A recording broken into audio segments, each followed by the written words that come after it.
Bem-vindos! Está começando agora o Ecocenado. Veja nesta edição. Brasília ganha cores vibrantes mesmo na estiagem. São os ipês que se destacam no cenário da seca na capital. Pinturas feitas das cinzas de incêndios no Pantanal chamam a atenção de parlamentares e da sociedade. Senadores acompanham como anda a organização da COP30 em Belém. Uma conversa com o presidente da Comissão de Meio Ambiente, senador Fabiano Contarato. É possível você avançar com a preservação ambiental, com a proteção ao meio ambiente, mas andando de mãos dadas com o desenvolvimento, dando dignidade à população. E por que o boto rosa, que carrega histórias do folclore brasileiro, corre riscos de extinção?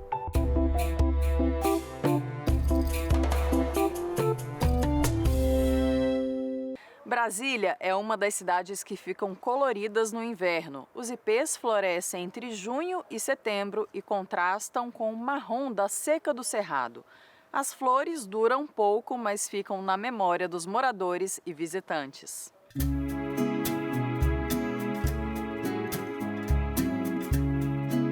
É tempo de cartão postal em Brasília. Os famosos ipês coloram as ruas do Distrito Federal e chamam a atenção de todos que passam por eles. Conversamos com o chefe da Divisão de Paisagismo da Nova Cap, que explicou o papel da estatal na manutenção dessas árvores e no plano de arborização que contempla cerca de 100 mil ipês em todo o DF. Esse plantio vai de árvores do cerrado, árvores exóticas bem adaptadas do cerrado, e nesses do cerrado entram tanto os ipês, as quatro cores dos ipês, que alguns são do cerrado e outros são de outras regiões, como Mata Atlântica e outras regiões do Brasil. Então esse plano é realizado durante o período das chuvas, o maior índice de pluviométrico, que vai de outubro a março do ano seguinte. Entre os ipês plantados no DF, há variedade. Segundo o Berto, só da flor amarela existem 4 tipos, cada um com características próprias, embora à primeira vista possam parecer iguais. Tem o tabebuia, ipê tabebuia, que é típico da região da Mata Atlântica, que veio para cá. Temos ipê também do cerrado, que é o ipê caraíba, que ele é mais retorcida, o tronco é retorcido, mais típico da nossa região, com uma floração bem expressiva também, um amarelo com bolas bem amarela. Tem um ipê também de folhas compridas, a gente chama de ipê Petrópolis, também da região mais do sul, que veio para cá, se adaptou muito bem. O processo de plantio começa bem antes das flores chegarem às ruas. Uma equipe técnica da Nova Cap percorre todo o Distrito Federal para identificar os locais que precisam de novas árvores. As mudas são cultivadas em viveiro, cuidadas e adubadas, e só são levadas ao solo quando atingem o tamanho ideal. E se o morador quiser plantar o ipê em casa ou no seu bairro, é preciso seguir um protocolo. Precisa de autorização. A Nova Cap pede encarecidamente para que as pessoas não plantem árvore, não só o ipê, mas qualquer árvore. Vá plantar na sua casa, na sua porta, na sua calçada, pedir a orientação nossa, porque além algumas regiões de cidades que a configuração de cidades são diferentes, tem muita infraestrutura por baixo, tem infraestrutura por cima, que é justamente a fiação elétrica, tem boca de lobo, tem rede subterrânea, tem rede de água, e a gente tem que ter esse cuidado. Então é preferível que você entre em contato com a Nova Cap, peça um técnico para ir até o local, e aí o técnico vai falar: não dá para botar um ipê, mas eu posso colocar uma árvore de menor porte. E a beleza dos ipês é somente um de seus atributos. Os ipês, além de ornamentais, também têm algumas espécies com madeiras de boa qualidade, que são utilizadas, né, em móveis e na construção civil, e também como medicinais. Além de encantarem o olhar, os ipês exercem um papel fundamental no equilíbrio do meio ambiente. As flores atraem abelhas e outros polinizadores, ajudando na reprodução de diversas espécies vegetais. E quando o assunto é o calendário de floração e a variação das cores dos ipês, a professora Carmen explica que esse processo varia de acordo com a espécie. O que determina o calendário é a própria planta, a genética dela, o desenvolvimento dela, porque o que é a flor? A flor é o órgão reprodutor da planta, a parte dela que vai dar o fruto e as sementes. Então, isso tem a ver com o ciclo da planta. E aqui, né, no nosso bioma cerrado, esse florescimento acontece nesse período do ano, né? E a sequência que acontece é que a gente tem intensidade inicial dos roxos, florem mais intensamente primeiro, depois os amarelos, depois os rosas e brancos. E agora você pode encontrar indivíduos florindo em épocas diferentes. Tá? Não quer dizer que o roxo não vai, acabou a florada mais intensa, não vai ter mais, você pode encontrar. E para quem tem dúvida, será que os ipês florescem na mesma época em diferentes regiões do Brasil? A professora responde. Sim, se você for em outras regiões, na época do florescimento delas, elas vão estar floridas também em outros biomas, com características climáticas diferentes da nossa, mas elas vão estar floridas, porque o que rege o florescimento é a regulação interna, a fisiologia dela. Né? Não, claro que as condições climáticas interferem na intensidade de flores, né? No tempo que essas flores vão perdurar, mas a genética delas permanece.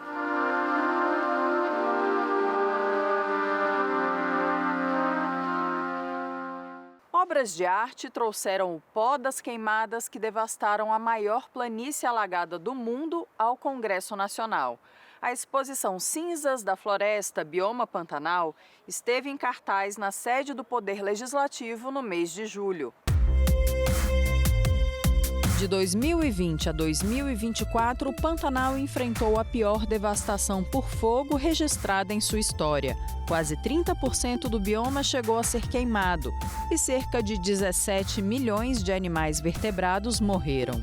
Uma saída para manifestar revolta com esse cenário foi transformar a destruição em conscientização e alerta. O Congresso Nacional recebeu uma mostra que reuniu arte e mobilização para sensibilizar parlamentares e a sociedade sobre a urgência de proteger o maior bioma alagável de água doce do planeta. Mais de 30 telas em preto e branco pintadas por artistas de rua de várias regiões do país. O material utilizado? Tinta à base das cinzas dos incêndios florestais ocorridos no Pantanal nos últimos 5 anos.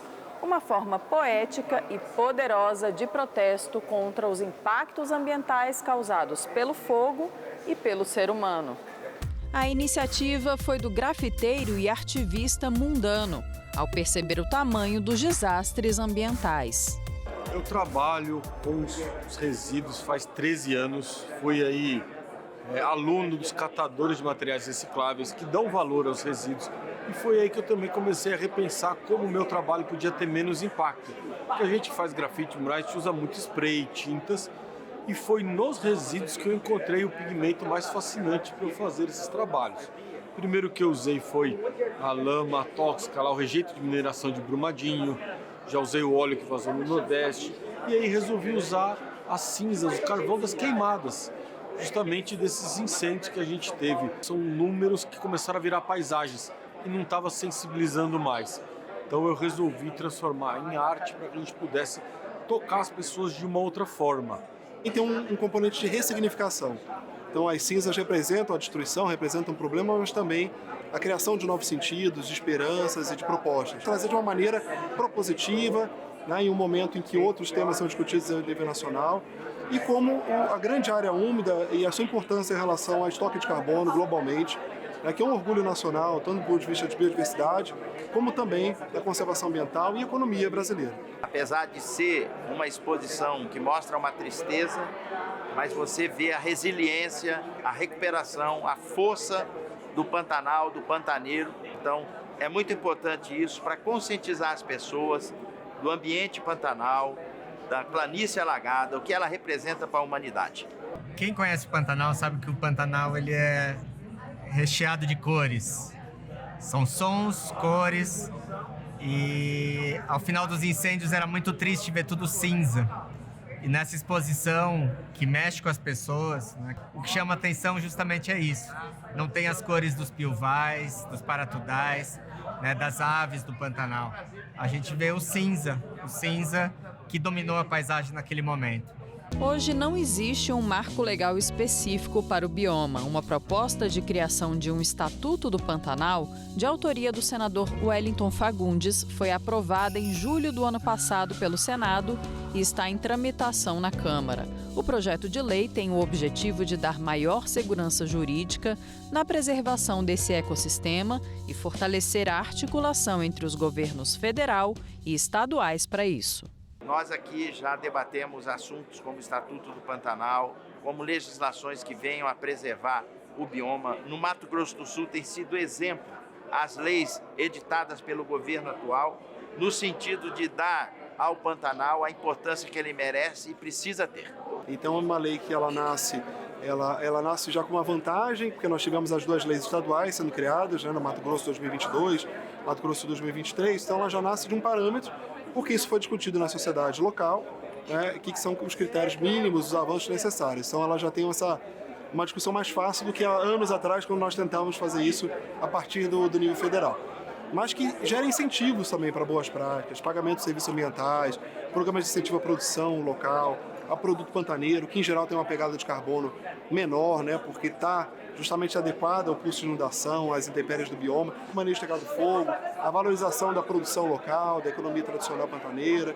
Então que a gente tem um olhar mais atento, cuidadoso, adaptado para o bioma. Nós precisamos ter para cada um dos biomas brasileiros fundos, orçamento, estrutura de enfrentamento, inclusive para crises, como o caso dos incêndios, e, obviamente, ordenamento territorial. Isso se faz por meio de regras, se faz por meio de leis próprias.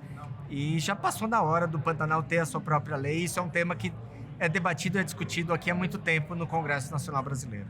A gente espera que dê muita luz à importância do Pantanal e que também nos inspire a levar essa exposição para a COP30, falando de todos os biomas brasileiros e da importância deles, inclusive para o combate à emergência climática. Veja agora outros destaques do que aconteceu no Brasil e no planeta nos últimos dias no nosso Giro Ambiental.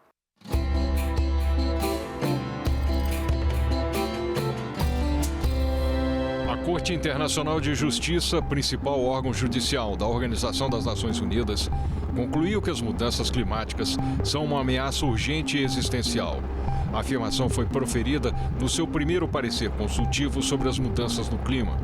O órgão ainda destaca que os estados têm a obrigação legal de proteger os sistemas climáticos das emissões antropogênicas de gases de efeito estufa. O parecer foi solicitado pela Assembleia Geral das Nações Unidas com base em duas questões: as obrigações e as consequências jurídicas para os estados. O Dia da Sobrecarga da Terra deste ano foi antecipado mais uma vez. Chegou no dia 24 de julho. A data calculada pela Global Footprint Network marca o momento em que a demanda da humanidade pelos recursos naturais supera a capacidade do planeta de repor a natureza no período de 365 dias. A sociedade está usando recursos naturais quase 2 vezes mais rápido do que os ecossistemas conseguem se regenerar. Um grupo de senadores vai visitar Belém nos dias 18 e 19 deste mês para ver de perto como está a organização da COP30. Em julho, a negociadora-chefe do Brasil no Itamaraty e o secretário extraordinário da COP estiveram no Senado para explicar como estão os preparativos. Em novembro, o Brasil vai sediar a COP30, maior evento mundial do clima, com a participação de cerca de 200 países. São muitos os desafios que a nação anfitriã tem pela frente: logísticos, políticos e diplomáticos. Os compromissos a serem debatidos no evento, chamados mandatos, estão divididos em blocos. A embaixadora Lilian Chagas explicou quais são eles aos senadores da subcomissão da CMA que acompanha os preparativos desta edição da COP. Quais são eles? Os esforços de mitigação, como reduzir as emissões de gases de efeito estufa que são a causa desse problema. Adaptação é o segundo objetivo do Acordo de Paris. Os países precisam estruturar formas de adaptar suas estruturas, suas infraestruturas, suas sociedades aos impactos da mudança do clima. E o terceiro pilar, a questão do financiamento, né? Como se financia essa transição para energias limpas, transição para economias de baixo carbono e transição para sociedades mais resilientes. É o futuro saudável, um planeta saudável que está em jogo. Então, decisões que sejam mais impactantes na vida das pessoas. Todas as áreas de governo, elas têm que dar alguma contribuição para que essas políticas sejam efetivas para a vida real. Os debates devem acontecer em 4 ambientes diferentes: o das negociações formais, na cúpula de chefes de Estado, também em um espaço destinado à mobilização pública com a participação de movimentos sociais e populações tradicionais, por exemplo, e em uma 4ª dimensão, na de atores não governamentais. Grandes corporações, big techs, bancos, parlamentos, academias, universidades, né? Então, esses atores, eles também têm políticas de longo prazo, né? de descarbonização, e eles vão a esses espaços aprender e informar, se informar e intercambiar metodologias, tecnologias, coisas que estão acontecendo já no mundo e que precisam ser ampliadas para que a luta contra o combate à mudança do clima seja mais efetiva, mais ágil e mais rápida. Para que tudo isso seja realizado com sucesso, o Ministério de Relações Exteriores precisa trabalhar com antecedência. A gente está em plena atividade e nós tivemos uma boa notícia na reunião de junho, que são a reunião dos órgãos técnicos da Convenção do Clima, que aconteceu em Bonn durante 2 semanas. O resultado foi muito positivo, porque houve acordo para que todos esses assuntos para o qual existe um mandato para serem negociados, houve acordo preliminar, minutas de decisão, minutas de conclusão, e tudo foi encaminhado para a COP30. Então, no pilar negociação, a gente pode dizer que nós estamos no caminho.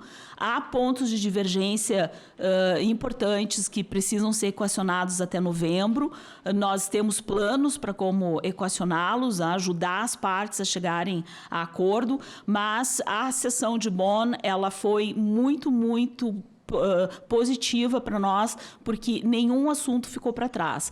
Uma grande preocupação de senadores e de quem pretende estar em Belém para participar da COP30 é quanto à hospedagem. A presidente da subcomissão recebeu várias perguntas de internautas encaminhadas ao secretário Walter Correia sobre essa questão. Tem-se intensificado os alertas sobre a infraestrutura de Belém, especialmente quanto à escassez e aos altos custos da hospedagem. Diante disso, senhor secretário, eu gostaria de saber o que está sendo adotado para garantir que a questão da hospedagem e a logística em Belém não comprometa a participação plena das delegações estrangeiras e da sociedade civil na COP30. Nós temos feito um esforço muito grande, né, tanto o governo federal quanto o governo do estado, de dialogar com toda a rede hoteleira, com os proprietários de imóveis privados que estão colocando seus imóveis também na plataforma.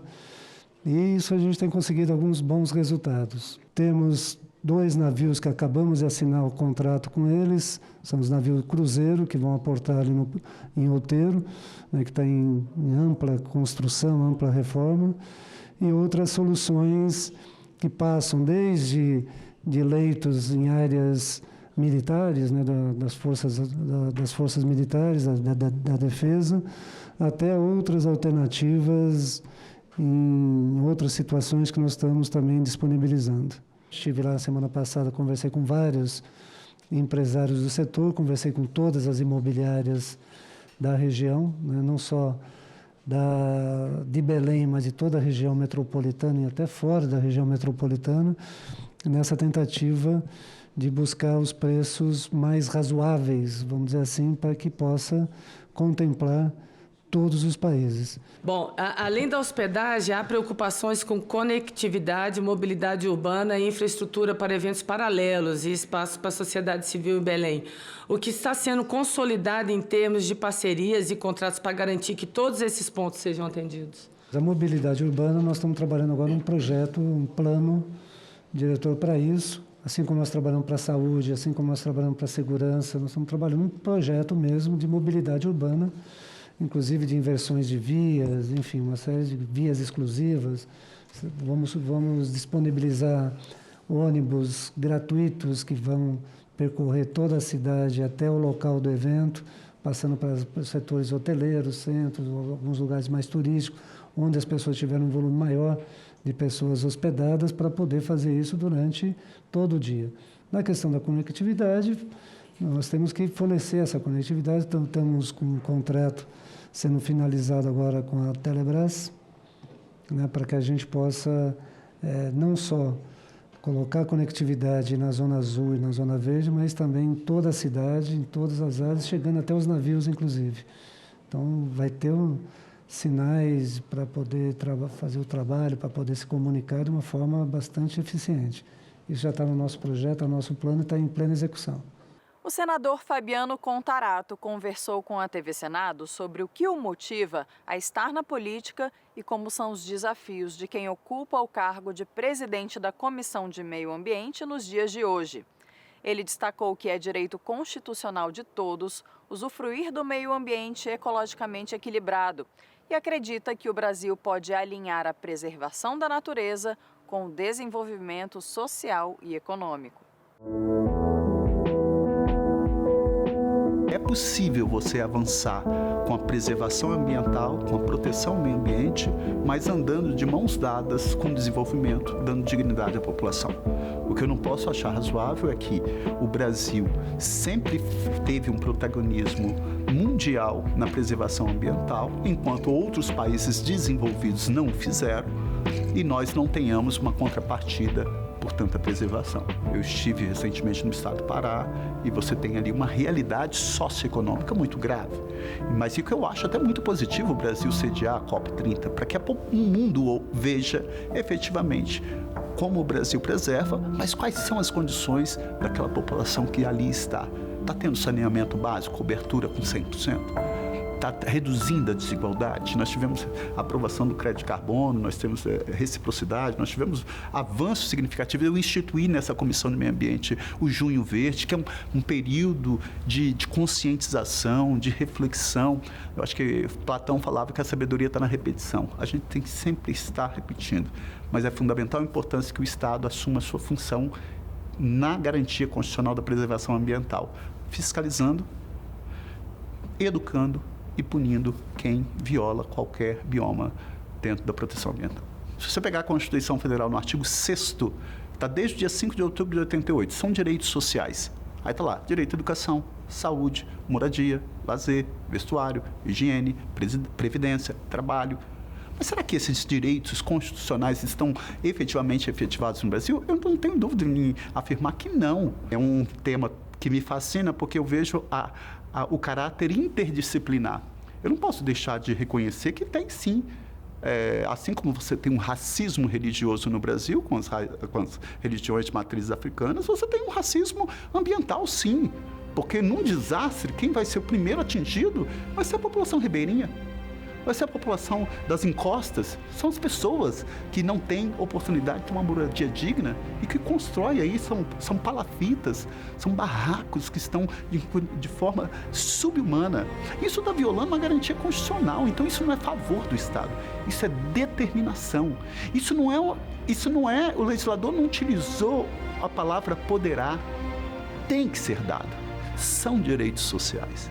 Então esses direitos não podem ser vilipendiados e eu acho que é isso que me motiva a estar na política, para que a gente possa dar efetividade a toda a preservação ambiental com a compensação financeira, que é uma das formas, e aí a gente vai dar dignidade à população, principalmente à população que mais precisa. Defender o meio ambiente é um direito humano essencial. Isso está no artigo 225 da Constituição Federal.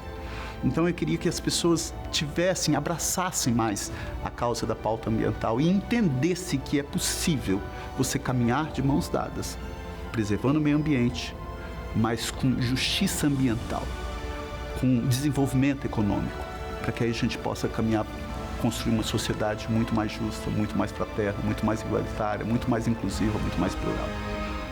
esse processo de conscientização compete a todos nós, porque eu gosto sempre de falar que ser cidadão para mim não é apenas viver em sociedade, mas é transformar essa sociedade.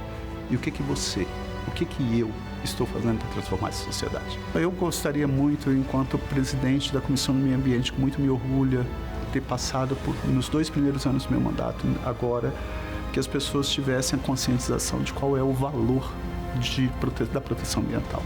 Que elas entendessem que você preservar o meio ambiente é preservar toda e qualquer forma de vida que é por vir. Que ela entendesse efetivamente que a letra da lei não pode ficar...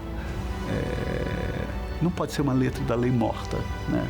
Eu sempre falo que a letra da lei ela não pode ficar deitada eternamente em berço esplêndido.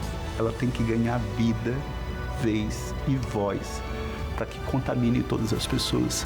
E é que essa seja uma pauta não só de um político, não só do Estado, mas de todos nós. Porque quando você preserva o direito coletivo, na minha humilde concepção, ele se sobrepõe a qualquer pseudo-direito individual.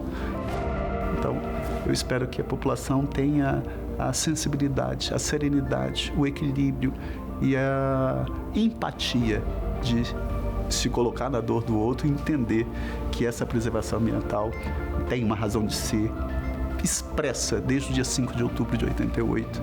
Todos temos direito ao meio ambiente ecologicamente equilibrado. Boto rosa. Ele é personagem do imaginário popular, mas existe de verdade, pelo menos por enquanto. A espécie típica da Amazônia está ameaçada de extinção.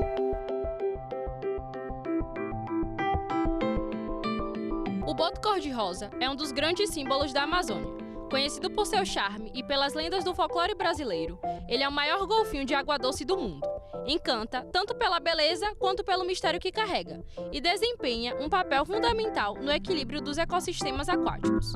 Sua presença indica a saúde dos rios amazônicos e seu comportamento inteligente e curioso atrai a atenção de pesquisadores e turistas. Mas a realidade por trás da fantasia preocupa. O boto cor-de-rosa está na lista de espécies ameaçadas de extinção. A caça ilegal, principalmente para uso da carne como isca na pesca, e a construção de hidrelétricas que afetam os rios amazônicos estão entre os principais fatores de risco. Além disso, a poluição e aumento do tráfego de barcos tornam o cenário ainda mais desafiador. Proteger o boto é cuidar da biodiversidade da Amazônia e manter viva uma parte importante da nossa cultura e do nosso meio ambiente. A gente fica por aqui. Obrigada pela audiência. Para rever ou compartilhar este e outros programas, acesse senado.leg.br/tv ou o nosso canal no YouTube. Até o próximo Ecosenado.